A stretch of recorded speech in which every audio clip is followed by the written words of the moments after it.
호지훈 청년 왔나요? 네, 다음에 올 것 같습니다. 놀래라. 기대해 주시기 바랍니다. 네, 오늘 말씀 함께 은혜 나누도록 하겠습니다. 오늘 말씀 제목은 모든 것은 기도에서 시작됩니다. 이 말씀입니다. 저희가 지금 이제 중요한 대선을 앞두고 있습니다. 우리나라에서 가장 중요한 시간을 두고 있는데 이때 어떻게 해야 될까 저도 기도하는데 느헤미야가 생각났습니다. 느헤미야가 허물어진 그 이스라엘의 성벽, 예루살렘의 성벽을 다시 재건하고 그 나라를 단단히 세워준 모습을 보면서 우리 대한민국도 그 느헤미야와 같은 지도자가 세워졌으면 좋겠다 그런 마음을 주셨습니다. 그래서 저희가 느헤미야 말씀을 오늘 나누고 새벽 기도 때 계속적으로 나누려고 합니다. 그래서 느헤미야가 어떻게 그 허물어진 예루살렘의 성벽을 세웠는지 그리고 공동체를 은혜롭게 세웠는지 함께 은혜를 나누고자 합니다.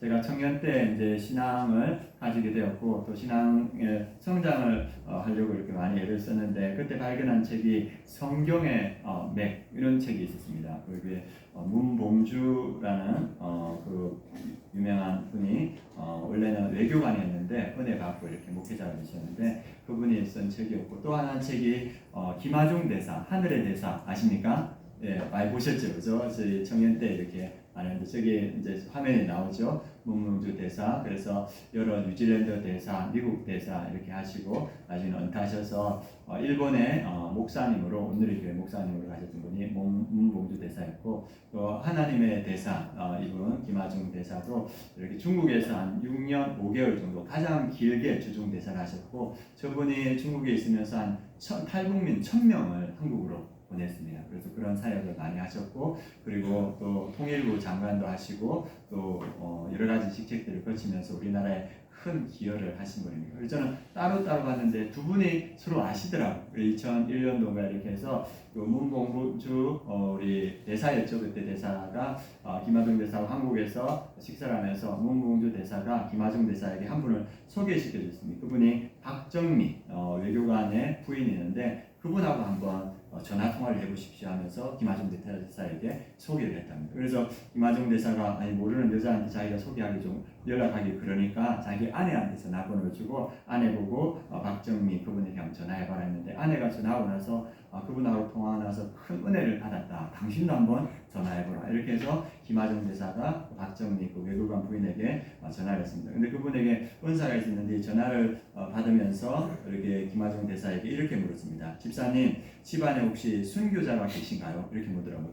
그래 김하중 대사가 우리 순교자 없다. 그러니까 혹시 목사가 계신가요? 안 계십니다. 그러니까 참 이상하네요. 뭐가요? 하니까 지금 집사님 뒤에 중보 기도가 쌓여 있는데 기도의 양이 엄청나게 많아서 상상을 못할 정도입니다. 저는 아직까지 한 번도 그런 기도를 가진 사람을 본 적이 없습니다. 그러니까 이 김하중 대사가 제 뒤에 기도가 그렇게 쌓여 있다고요. 그러니까 이분이 제가 비유적으로 말씀드리겠습니다. 우리 김하중 집사님 뒤에는 그 기도가 얼마만큼 쌓여 있냐면 나이아가라 폭포수만큼 이렇게 쌓여 있다는 거예요. 그래가지고 그 이야기를 듣고 그런가 보다 이렇게 했는데 이분이 이제 다른 곳에서 미국인 예언의 은사를 가진 분을 만났는데 잘 모르는 분인데 딱 만나자마자 그 분이 예언의 은사를 가진 분이 이렇게 말하더랍니다. 어머님이 살아계십니까? 이렇게 물어보니까 김하중 대사가 돌아가셨습니다. 이렇게 말하고 언제 돌아가셨습니까? 15년 전에 돌아가셨습니다. 이렇게 말하고 그러니까 그 분이 어머니께서 기도를 많이 하셨습니까? 물어보더라고요. 그러니까 이분이 김하중 대사가 많이 하셨습니다. 그래서 어머니께서 당신이 앞으로 뭐가 될지를 이야기해 주시던가요? 하니까 김하중 대사 그런 말은 안 하셨습니다. 그러니까 그 예언의 은사의 분이 어머니께 감사하십시오. 이렇게 말하더라고요. 그래서 왜요? 그렇게 하니까 그 예언자 이렇게 말했다고 합니다. 당신 어머니는 당신을 위해서 얼마나 중보기도를 많이 했는지 당신이 오늘 그 자리에 앉은 것은 지난 15년 동안 어머니의 기도의 응답의 결과입니다. 그런데 왜 당신이 앞으로 매일 어머니에게 감사를 들으냐 하면 당신 어머니의 기도가 아직도 얼마나 많이 남아있는지 하나님께서 응답하실 기도가 너무나 많습니다. 그러니까 당신은 앞으로도 계속 어머니께 감사하셔야 합니다. 이렇게 말해요. 그래서 이분이 이 외교부 직책들을 다 거치면서 주중대사하면서 1000명의 탈북민들을 한국으로 보내고 또 믿음을 가질 수 있도록 도와주시고 그리고 통일부 장관도 하고 그 여러 직책들을 거치면서 자기의 탁월한 능력인 줄 알았는데 누구의 덕분입니까? 어머니의 중보 기도가 나이아가라 폭포수처럼 쌓였어. 그 기도의 은혜로 그렇게 자기가 됐다는 것을 알고 큰 은혜를 받았다 이렇게 말합니다. 여러분들의 기도가 쌓이는 줄 믿습니다. 여러분들 남편을 위한 기도, 아내를 위한 기도, 여러분들의 자녀를 위한 그 기도가 쌓여서 하나님의 때에 역사하신다는 겁니다. 그래서 우리가 나와서 예배 가운데 하는 기도, 그리고 새벽에 나와서 하시는 그 기도, 수요 예배와 올리브 블레싱에 나와서 하는 그 기도는 사라지지 않는다. 그 기도는 우리 그 기도 대상에게 쌓였다가 하나님의 때에 역사하신다 말합니다. 그래서 우리가 아는 누가복음 18장 1절 8절 말씀 같이 한번 보도록 하겠습니다. 누가복음 18장 1절 8절 같이 읽겠습니다.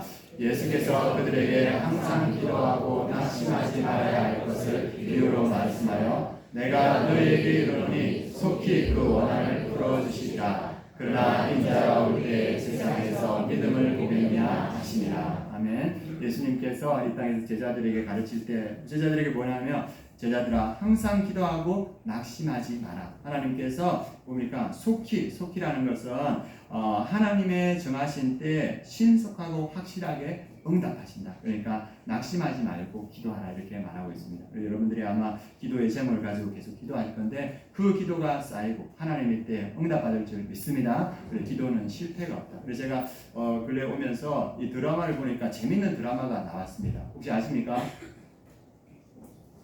예, 여기서 아시네요. 예, 그래서 제가 그 드라마를 한번 보려고 하니까 시간이 얼마 걸리냐면 다 보면 15시간이 걸리더라고요. 그래서 이 15시간을 내가 봐야 되나. 그래서 어떤 오기가 생겼냐면 저는 사역자지 않습니까? 15시간 드라마를 볼 것인가 한번 내가 15시간 기도 한번 해볼까? 무슨 일이 일어나는지 한번 기도를 한번 해볼까? 이렇게 하다가 제가 이제 그 15시간 못하고 이번 주 지난주 수요일 날 아침부터 해가지고 한 7시간, 8시간 기도했습니다. 기도하고 이제 수요 예배가 있으니까 가까운데 이제 밥 먹으러 이렇게 가는데 제가 전도하는 이렇게 여기 싱싱 장어집이 있거든요. 그 청년을 이렇게 전도하고 있는데 제가 이제 길에서 이제 또 간다고 그 자매 그 서빙하는 그 청년이 바깥을 보고 있는데 제가 인사하니까 그 청년이 뭐만 있다가 저를 발견했나 봐요. 그래서 인사를 하더라고요. 그래서 제가 그늘목에 있는데 그 자매가 그 가게에서 나오더라고요. 그래서 건너가니까 그 자매가 내 앞에 오면서 저 이번 주 교회 갈게요. 저 아무 말 안 했어요. 저는 아무 말 안 하고 아무 말 안 했는데 그 자매가 아니 그 가게에서 넣어두면 제 앞으로 넣으면 저 교회 오게 하면서 오늘 일부 예배 때 교회에 나왔습니다. 그래서 박수 안 치셔도 됩니다. 그래서 기도에 나는 아무것도 안 했는데 주님께서 역사하시구나. 기도에는 능력이 있는 줄 믿습니다. 그 기도는 사라지지 않고 여러분들이 하는 그 기도는 하나님께서 이렇게 쌓이겠다가 하나님 때 역사하십니다. 그래서 우리 개인에게도 그렇고 가정에게도 그렇고 교회에도 그렇다 오늘 말씀을 보여주고 있습니다. 그리고 특별히 우리나라가 지금 어려운 때가 있는데 우리나라를 회복하는 길은 기도인 줄 믿습니다. 그래서 오늘 그 기도의 응답, 기도의 역사를 한번 살펴볼 건데 오늘 나오는 느헤미야의 배경은 BC 586년에 그 유다가 하나님께 범죄하여서 결국 바벨론의 포로로 끌려갑니다. 그러나 예레미야의 그 예언대로 70년 만에 그들이 다시 돌아오게 됩니다. 그래서 1차 수룹바벨을 통하여서 538년에 BC 588년에 와서 성전 재건을 이루어냅니다. 그리고 이제 2차로 BC 458년 에스라를 통해서 귀환을 합니다. 그리고 에스라를 통해서 율법과 교육, 종교 개혁을 통해서 그들이 영적으로 갱신되는데 그 이후에 뭘 건축해야 되냐면 성전은 건축했는데 성벽을 건축해야 되는데 성벽을 건축하지 못하는 거예요. 그러니까 이민족의 침입이나 주변의 침입이 되게 많겠죠. 그래서 그런 상황을 느헤미야의 형제 하나니가 예루살렘에 와서 느헤미야에게 보고합니다. 그것이 3절 4절입니다. 같이 한번 읽어보겠습니다. 그들이 내게 이르되 사로잡힘을 면하고 남아있는 자들이 그 지방 거기에서 큰 환난을 당하고 능욕을 받으며 예루살렘 성은 허물어지고 성문들은 불탔다 하는지라. 내가 이 말을 듣고 앉아서 울고 수일 동안 슬퍼하며 하늘의 하나님 앞에 금식하며 기도하여. 그래서 그 유다, 그 예루살렘 그 주변에 있던 사람들의 상황이 어떠하냐? 그들이 거기서 큰 환난을 당하고 능욕을 받으며 예루살렘 성은 허물어지고 성문들은 불탔다는지라. 그 이민족에 의해서 큰 괴로움을 당하고 있다. 이 소식을 느헤미야가 들었습니다. 그는 술 맡은 관원장이면 비서실장입니다. 이 예루살렘과 이 페르시아 여기 수상궁은 엄청나게 거리가 많이 떨어져 있고 자기는 이제 비서실장으로서 많은 유익을 누리며 살아갈 수 있는데 그가 이곳의 황폐함과 고통받는 백성들의 모습을 보고 어떻게 하냐면 4절에 보면 내가 이 말을 듣고 앉아서 울고 수일 동안 슬퍼하며 하늘의 하나님 앞에 금식하며 기도했다. 그 민족을 위해서 금식하면서 기도했다고 나와 있습니다. 그래서 하나님 이 느헤미야가 그 민족을 위해서 자기 일처럼 생각하면서 금식하고 기도할 때 왜 이 말씀을 여기에 써놨냐? 하나님께서 이 금식과 울음과 기도를 들으셨다는 겁니다. 지금 이 대한민국이 어려운 때를 지나고 있습니다. 어려운 때를 지나고 있고 우리가 뭘 할 수 있을까? 이런 생각이 들 때도 있습니다. 거대한 정치의 흐름들은 정치의 흐름대로 가지 않는가? 그러나 오늘 이 말씀을 통해서 너희가 기도할 때 하나님의 역사가 나타난다 말씀하십니다. 이때 우리가 끼어서 기도해야 되는데 어떤 기도를 하나님께 드려야 되는가? 하나님은 어떤 느헤미야의 기도를 들으셨는가? 오늘 말씀을 통해서 함께 보도록 하겠습니다. 우리 5절 말씀 같이 읽어보겠습니다. 이르되 하늘의 하나님 여호와 크고 두려우신 하나님이여 주를 사랑하고 주의 계명을 지키는 자에게 언약을 지키시며 긍휼을 베푸시는 주여 간구하나이다. 느헤미야가 첫 번째 고백하는 부분은 내가 기도하는 대상, 내가 기도를 올리고 내 기도를 들으시는 분이 누구인가 그것을 먼저 고백하면서 기도하고 시작합니다. 그 느헤미야가 기도하는 하나님은 누구냐? 하늘의 하나님. 그래서 온 우주의 주권자라는 것을 말해주고 있습니다. 그리고 여호와라는 말은 언약을 지키시는 신실한 하나님이심을 고백하고 있습니다. 세 번째는 크고 두려우신 하나님, 위대한 능력을 가지고 공의롭고 위엄 있는 두려운 분이심을 고백합니다. 그래서 하나님은 어떠한 분이신가? 온 우주를 다스리시는 분이고 우리와의 약속을 반드시 지키시는 분이고 그리고 그분은 위대함과 능력을 가지고 계신다. 저도 이제 기도하지 않을 때 보면 이 정치판에 흐름이 있다. 지금 이것들을 어떻게 우리가 할 수 있는 게 없다. 그냥 우리는 우리 한 표 제하면 다 된다. 이런 생각이 들 때 있습니다. 그러나 하나님께서 역사하시는 줄 믿습니다. 하나님이 어떠한 분이십니까? 아수르가 이 예루살렘에 왔을 때 히스기야가 기도할 때 18만 5천 명이 하루 만에 전멸되는 그 역사를 일으키시는 분이 하나님이십니다. 그리고 애굽에서 이 백성들이 나갈 때 홍해를 가르시고 그 백성들을 탈출시키는 분이시 하나님이십니다. 그래서 오늘 그 하나님은 이 우주의 하나님이시고 능력의 하나님이시라 말씀하고 있습니다. 우리가 기도할 때 그 하나님이 이 땅에 역사해 주실 줄 믿습니다. 우리는 미약하지만 우리의 기도를 들으시는 하나님은 능력의 하나님이라 이렇게 말하고 있습니다. 그래서 그 하나님께 느헤미야가 기도하고 있습니다. 그리고 이어서 기도하는 것이 6절, 7절 말씀입니다. 같이 읽어보겠습니다. 이제 종이 주의 종들인 이스라엘 자손을 위하여 주야로 기도하며 우리 이스라엘 자손이 주께 범죄한 자들을 자목하오니 주는 귀를 기울이시며 눈을 여시사 종의 기도를 들으시옵소서. 나와 내 아버지 집이 범죄하여 주를 향하여 크게 악을 행하여 주께서 주의 종 모세에게 명령하신 계명과 율례와 규례를 지키지 아니하였나이다. 아멘. 느헤미야가 6절 7절에서 하는 기도는 무슨 기도냐? 회개의 기도입니다. 나와 우리 아버지 집이 하나님께 범죄하였다. 그래서 이 예루살렘이 무너지고 이렇게 고통받는 것은 외적인 침해, 그거는 2차적인 문제고 이 하나님 앞에 지은 죄 때문에, 영적인 문제 때문에 우리가 지금 고난을 받고 있다. 그것을 이 느헤미야가 지금 말하고 있습니다. 그래서 나와 내 아버지 집, 우리가 잘못했습니다. 우리의 죄를 용서하여 주옵소서. 이렇게 죄를 회개하면서 주님 앞에 나아갑니다. 그리고 두 번째가 민족의 아픔을 자신의 아픔으로 느끼면서 하나님의 긍휼 외에는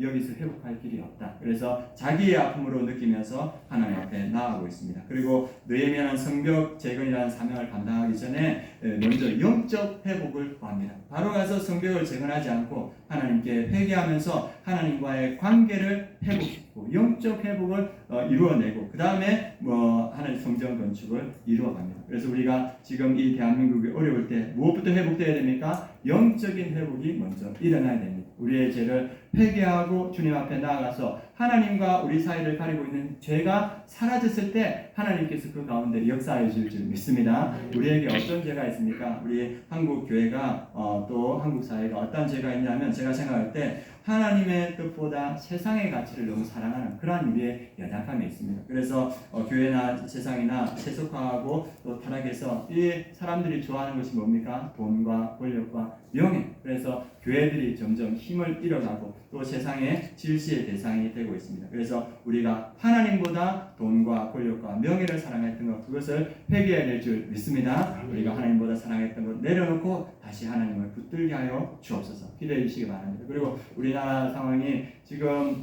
출생률이 0.7명이라고 하지 않습니까? 0.7명, 0.73명. 그래서 앞으로 대한민국이 어려워질 거다 하는데, 여러분들 1년에 출생아 수가 몇 명이냐면 23만 8,300명 정도 된다고 합니다. 작년 기준입니다. 23만 8천. 근데 1년에 낙태하는 아이들의 수가 뭐냐면 50만 명이 된다고 합니다. 그러니까 태어난 아이들보다 낙태하는 아이들이 더 많은 거예요. 대한민국이 이런 땅, 생명을 경시하는 땅이 되었는데 하나님께서 이것을 기뻐하시겠습니까? 하나님, 이 땅의 생명 경시의 모습을 용서하여 주옵소서. 기도할 때 하나님께서 우리의 죄를 돌이켜줄 줄 믿습니다. 그리고 우리가 낙태가 점점 합법화되어 가고 있고 청소년 자살률 또 성인 자살률이 세계 1위의 수준을 보여주고 있습니다. 하나님, 이 대한민국이 점점 병들어가고 있습니다. 우리의 죄악 때문에 대한민국이 병들어가고 있으니 우리의 죄를 용서하여 주옵소서. 그렇게 기도할 때 하나님께서 회복시켜 주실 줄 믿습니다. 그리고 점점 이렇게 성윤리가 무너지는데 동성애 차별금지법, 이것들이 점점점 확산되고 있습니다. 그래서 차별금지법을 우리가 막기 위해서 최선을 다하고 있는데 사회적인 분위기는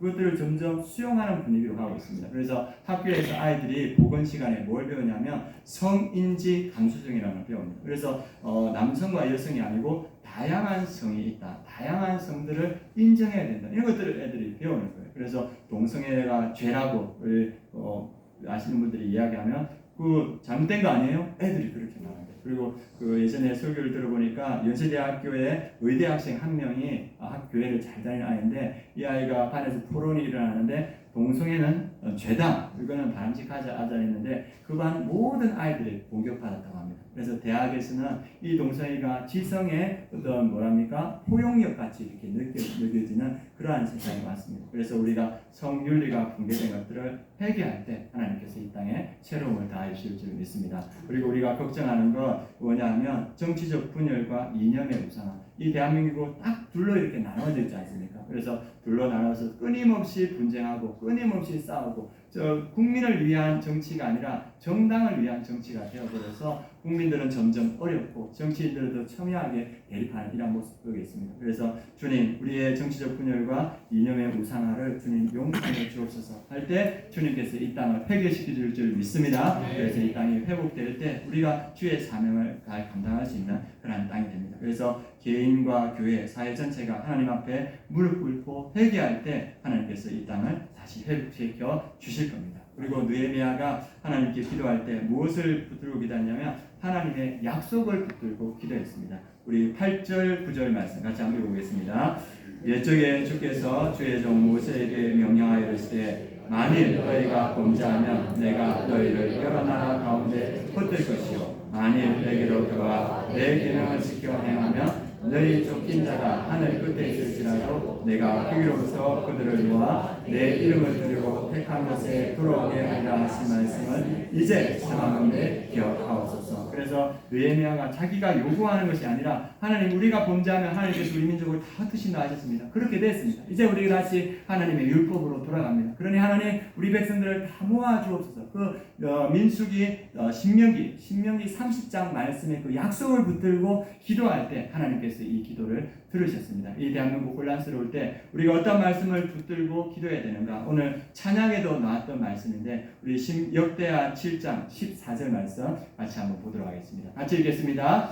내 이름으로 일컫는 내 백성이 그들의 악한 길에서 떠나 스스로 낮추고 기도하여 내 얼굴을 찾으며 내가 하늘에서 듣고 그들의 죄를 사하고 그들의 안을 고칠지라. 우리가 붙들어야 될 말씀입니다.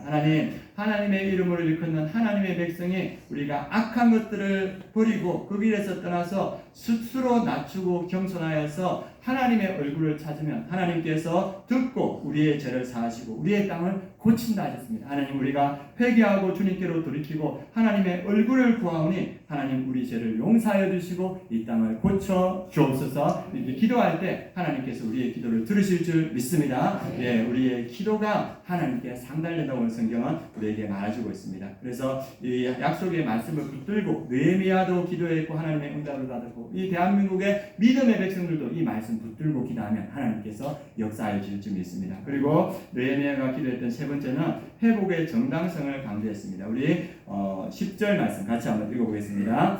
이들은 주께서 일찍이 큰 권능과 강한 손으로 구속하신 주의 종들이요 주의 백성입니다. 이 지금 성벽이 해파되어서 고통당하고 있는 이 백성이 누구냐? 이 주님께서 일찍이 애굽에서 큰 권능과 강한 손으로 구속하여 구원하여 내신 주의 종들이고 주의 백성입니다. 주의 종들과 주의 백성은 주님께서 회복하지 않으면 주의 이름과 주의 영광이 드러나지 않지 않습니까? 주님께서 구원하신 백성, 주님께서 회복시켜 주옵소서. 이렇게 그 구원의 정당성을 간주하면서 하나님께 간절히 매달립니다. 여러분 생각할 때 하나님께서 우리 대한민국을 회복시켜 주셔야 되는 이유가 뭘까? 왜 우리 이 대한민국을 하나님께서 이 어려운 가운데 회복시켜 주셔야 될까? 제가 생각해 봤습니다. 첫 번째는 하나님께서 이 땅을 사랑하기 때문입니다. 많은 나라가 있었는데 1866년에 영국 선교사 로버트 토마스가 이 배를 타고 이렇게 대동강으로 들어왔습니다. 그에게는 성경을 가지고 이 땅, 믿음이 없는 이 조선 땅에 복음을 전하고 싶었어요. 그래가지고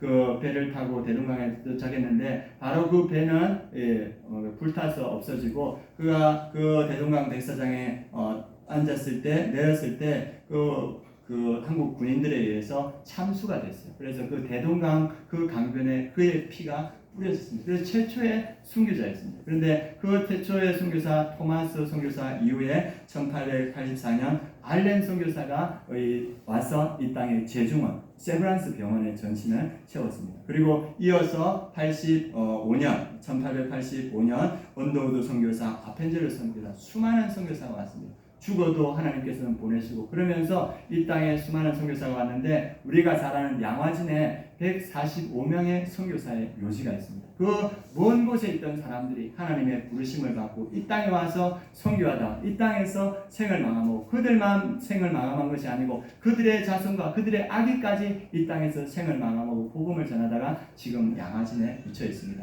왜 그렇습니까? 하나님께서 이 땅을 사랑하시기 때문입니다. 하나님이 사랑하는 이 땅을 회복시켜 주옵소서. 여러분들 기도하시기 바랍니다. 또 하나 우리가 하나님께서 이 땅을 회복시켜 주셔야 되는 이유가 뭐냐? 이 대한민국은 선교하는 나라이기 때문입니다. 지금 이 대한민국이 크지 않은 나라인데 전 세계에 174개국에 총 21,917명의 선교사를 파송해서 선교 사역을 이루어가고 있습니다. 그래서 이 규모는 전 세계에서 두 번째 규모입니다. 이 작은 나라가 174개국의 선교사를 방문해서 복음으로 영혼들을 구원하고 있고 그리고 또 NGO 단체까지 하면 3만 명의 선교사가 전 세계에 나가서 복음을 전하고 있다고 합니다. 이 작은 땅이 선교의 사명을 감당하기 때문에 주님께서 이 땅을 회복시켜 주셔야 될 줄 믿습니다. 그래서 주님이 사랑하는 이 선교사들의 피가 묻혀있는 이 땅, 선교의 사명을 감당하는 이 땅을 주님께서 회복시켜 주옵소서. 여러분들 이 기도 제목으로 함께 기도하시기 바랍니다. 그리고 느헤미야가 마지막으로 기도할 때 11절 내용으로 기도합니다. 같이 한번 읽어보겠습니다. 주여 구하오니 귀를 기울이사 종의 기도와 주의 이름을 경외하기를 기뻐하는 종들의 기도를 들으시고 오늘 종이 형통하여 이 사람 앞에서 은혜를 입게 하옵소서 하였나니 그때 내가 왕의 수관원이 되었느니라. 이제 마지막으로 이 느헤미야가 하나님께 기도하는 것은 종의 기도와 주의 이름을 경외하여 기뻐하는 종들을 기르시고 오늘 종이 형통하여 이 사람 앞에서 은혜를 입게 하옵소서. 느헤미야가 뭘 기도하냐면 내가 가서 이 예루살렘의 성벽을 중건하겠다. 이 성벽을 세우겠다. 그 마음이 지금 있는 거예요. 그래서 주님 이 사명을 내가 감당하길 원합니다. 그래서 이 아닥사스다 왕 앞에서 내가 은혜를 입게 하옵소서. 그래서 이 사명을 감당할 수 있도록 주님 역사하여 주옵소서. 기도할 때 하나님께서 그 기도대로 그에게 은혜를 주셨습니다. 그가 말할 때 그때 내가 왕의 술관원이 되었느냐. 이 고백은 뭐냐면 내가 이 예루살렘의 성벽을 중건하기 위해서 내가 왕의 비서관이 되었다. 내가 술 맡은 관원장이 되었다. 이 사명을 감당하기 위해서 하나님께서 나를 여기에 세웠다. 이렇게 고백하고 있습니다. 우리가 기도할 때 하나님, 이 대한민국이 주의 사명을 감당하기 원합니다. 주의 사명을 감당할 수 있도록 주님께서 역사하여 주십시오. 하나님께서 이 기도를 기뻐하는 줄 믿습니다. 우리 이 기도를 했던 사람이 누구냐 하면 솔로몬입니다. 솔로몬이 왕이 되었는데 그가 하나님께 고백할 때 뭘 고백하냐 하면 하나님, 나는 아이라 출입할 줄을 알지 못합니다. 나는 어리석어서 앞으로 나아갈지 뒤로 가야 될지 내가 분간이 없습니다. 그래서 하나님께 뭘 구하느냐, 우리 말씀 보도록 하겠습니다. 열왕기상 3장 9절 말씀 같이 한번 보도록 하겠습니다. 네, 같이 읽겠습니다.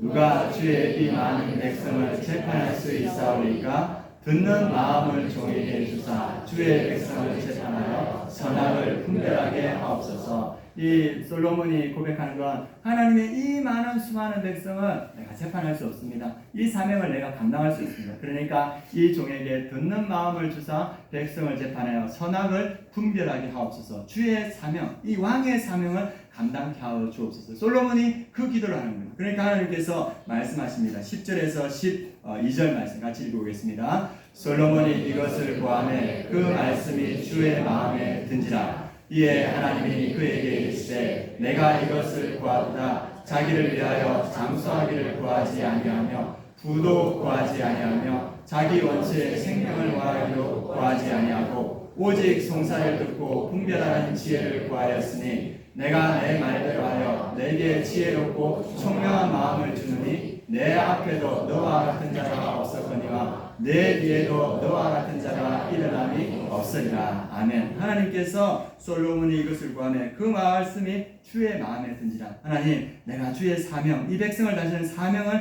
감당하기 위해서 주님의 그 듣는 마음, 지혜를 주옵소서 했을 때 이 하나님께서 그것이 마음에 들었다. 그래서 그가 구하지 않은 부와 귀함과 장수도 더하여 주셨다 말합니다. 하나님은 사명을 감당하기 위한 기도를 기뻐하십니다. 여러분들이 목자면 목자의 사명을 감당하게 하여 주옵소서. 하나님께서 그 기도들의 역사하여 줄 줄 믿습니다. 여러분들이 맡은 사명을 감당하기 위해서 기도할 때 하나님께 역사하여 주십니다. 그리고 우리 나라를 위해서 기도할 때 하나님께서 맡겨주신 사명을 이 대한민국이 감당하길 원합니다. 우리의 다음 세대들을 믿음으로 세우고 이 민족을 복음으로 살리고 열방을 복음으로 살리는 그 사명을 감당하길 원합니다. 하나님, 이 민족을 회복시켜 주옵소서. 기도할 때 그 기도대로 주님께서 역사하여 주실 줄 믿습니다. 이 대한민국의 시작은 기도로 시작했습니다. 우리가 잘 알다시피 1948년도에 5월 31일 첫 국회가 열렸습니다. 그 국회를 재헌국회라고 하는데 그 재헌국회의 의장이 되었던 분이 이성만 박사였습니다. 이성만 장로가 의장이 되어서 첫 198명의 국회의원들이 있고 처음으로 국회의원들이 모였을 때 어떤 말을 했냐면 동지 여러분, 신생 독립국가를 허락하신 여호와 하나님께 감사 기도를 먼저 드리겠습니다. 다른 말 없이 감사 기도부터 하고 우리 국회를 시작하겠습니다. 그래서 그때 이윤영 목사라는 분이 대표기를 했는데 이분이 독립운동가였고 그 이범석 장군의 사위였다고 합니다. 이분이 첫 그 재헌국회에서 했던 기도가 이 내용입니다. 이 우주와 만물을 창조하시고 인간의 역사를 섭리하시는 하나님이시여 이 민족을 돌아보시고 이 땅에 축복하셔서 감사에 넘치는 오늘이 있게 하심을 주님께 저희들은 성심으로 감사하나이다. 오랜 시일 동안 이 민족의 고통과 호소를 들으시고 정의의 칼을 빼서 일제의 폭력을 굽히시사 하나님이 이제 세계 만방의 양심을 움직이시고 또한 우리 민족의 염원을 들으심으로 이 기쁜 역사적 환희의 날을 이 시간에 우리에게 오게 하심은 하나님의 섭리가 세계 만방에 현시하는 것으로 믿나이다 하면서 기도를 했습니다. 그래서 첫 국회의 시작은 기도로 시작했습니다. 하나님, 우리가 일제 그 통합에서 벗어나게 해주심을 감사드립니다. 남과 북이 지금 분단되어 있는데 남과 북을 주님께서 통일시켜 주시고 또 이 민족에게 하나님의 안녕과 복력을 더하여 주시고 세계 평화에 우리 나라가 기여하게 하시고 그렇게 기도로 시작했을 때 하나님께서 이 대한민국을 지금까지 지켜온 줄 믿습니다. 그리고 이 민족이 어려움이 있을 때마다 기도로 어려움들을 이겨나갔습니다. 우리나라가 가장 큰 위기에 있었던 데 언제냐면 6.25 바로 시작이었습니다. 1950년대 6월 25일 그때 일요일이었는데 주일이었는데 북한에서 밀려가는데 소련제 무기를 밀려오니까 이 대한민국에서 그걸 막을 수가 없는 거예요. 그래서 그 말레에 의하면 거칠 것 없이 내려왔다 합니다. 그래서 대한민국 군인들이 어디까지 밀렸냐 하면 낙동강 전선까지 밀렸습니다. 그래서 남쪽에 조금 하고 부산만 이렇게 남았습니다. 그래서 그 시대 때 많은 피난인들이 결국은 부산으로 갔는데 그때 부산으로 갔던 분들이 많은 목회자들도 부산으로 피난을 갔습니다. 그래서 그때 경상남도 도지사가 초량교회 양성봉 장로님이었는데 목회자들이 많이 피난 오니까 이 장로님, 이 도지사가 초량교회에 250명의 목회자들이 구할 수 있도록 추선을 했습니다. 250명의 목회자들이 이렇게 모였고 지금 대한민국은 풍전등화와 같은 위기가 있으니까 이 250명의 목회자가 그 초량교회에 모여서 기도회를 시작했습니다. 그리고 그 초량교회 담임 목사님이셨던 한상동 목사님이 우리 백성들이 다시 돌이키고 다시 여호와를 봐야 된다. 그 말씀을 선포했을 때 그 250명의 이 목회자들 가운데 회개의 영이 임했습니다. 그리고 그때부터 일주일 동안 밤낮 이 250명의 목사님들이 회개의 기도를 했습니다. 어떤 회개의 기도를 했냐면 하나님 우리가 일제시대 때 신사참배에서 우상숭배를 했습니다. 주님 우리를 용서하여 주옵소서. 그렇게 기도하고 또 이 교회들마다 간음의 죄가 너무나 많았습니다. 하나님 우리 교회를 용서하여 주옵소서. 그리고 마지막으로 그들이 회개했던 기도가 뭐였냐면 하나님 우리가 주의 교회를 버리고 주의 양을 버리고 우리가 여기 왔습니다. 하나님 우리를 용서하여 주옵소서. 그래서 그 250명의 그 피난왔던 목회자가 주의 교회를 버리고 주의 양을 버리고 온 것을 통탄하며 회개하면서 일주일을 회개의 밤낮 기도했다고 합니다. 그런데 그 기도회가 끝나고 나서 3일 뒤에 어떤 일이 일어나면 인천 상륙작전이 시작됐습니다. 우리 인천 상륙작전이 시작되고 그리고 이 낙동강 전선에서 수시에 밀리고 있던 국군들이 백성엽 장군을 통하여서 이들이 다시 밀고 올라가고 그래서 제일 처음에 서울을 이들이 수복하고 평양을 수복하고 그리고 대한민국의 그 전세들을 역전시키는 역사가 일어났습니다. 무엇을 통해 일어났습니까? 회개의 기도를 통해서 일어난 줄 믿습니다. 하나님은 우리나라가 어려울 때마다 기도로 회복시키고 기도의 역사로 이 땅을 지켜왔습니다. 지금 대한민국이 어려운 때를 지나고 있습니다. 이것을 우리가 볼 때 이 어떻게 할까? 그러나 우리가 기도할 때 하나님께서 역사해 주실 줄 믿습니다. 하룻밤에 18만 5천 명의 아수르 제군을 무찌른 하나님, 홍해를 가르시고 홍해를 여신 하나님께서 이 대한민국의 역사를 열어갈 줄 믿습니다. 그래서 우리가 이 믿음으로 기도하는데 우리가 내일 새벽부터 나라를 위한 기도회를 하려고 합니다. 이때 우리가 기도해야 되는데 금식할 수 있는 분은 한 끼씩 금식하시면서 기도하고 그리고 이 새벽에 나와서 우리가 간절히 나라를 붙들고 기도할 때 그 능하신 손이 대한민국을 붙들고 제 주님께서 맡기는 사명을 이루는 대한민국으로 세워주실 줄 믿습니다. 우리가 기도할 때 이 기도 제목 역대하 7장 14절 우리 같이 함께 보도록 하겠습니다. 역대하 7장 14절 같이 읽겠습니다. 내 이름으로 일컫는 내 백성이 그들의 악한 길에서 떠나 스스로 낮추고 기도하여 내 얼굴을 찾으며 내가 하늘에서 듣고 그들의 죄를 사하고 그들의 땅을 고치리라.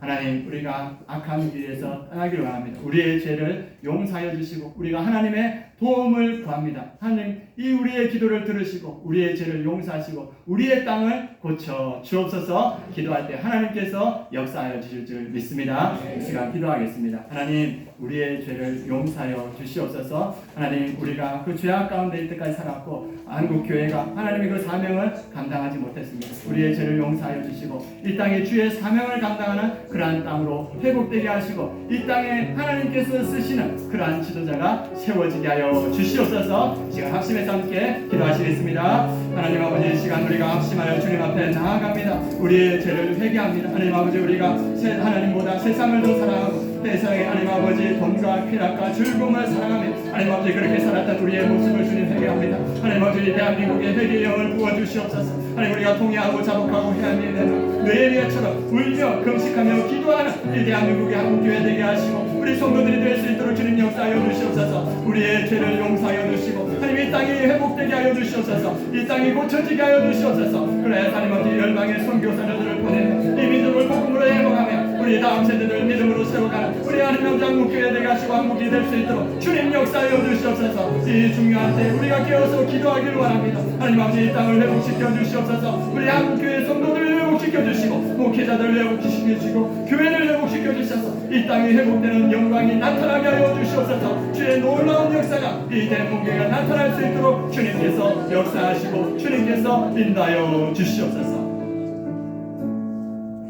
그들의 악한 길에서 떠나 스스로 낮추고 기도하여 내 얼굴을 찾으면 내가 하늘에서 듣고 그들의 죄를 사하고 그들의 땅을 고칠지라. 하나님 이 말씀을 믿고 주님 앞에 나아갑니다. 하나님 우리가 회개하며 기도하게 하여 주시옵소서. 한국교회가 일어나서 회개하며 기도하며 애통해하게 하시고 우리가 죄에서 떠나서 우리의 죄가 용서받고 이 땅이 고침받게 하여 주시옵소서. 그래서 주의 사명을 감당하는 이 대한민국 될 수 있도록 역사하여 주시옵소서. 감사드리며 예수 그리스도의 이름으로 기도드립니다. 아멘. 준비하신 영광 함께 드리며 찬양하시겠습니다.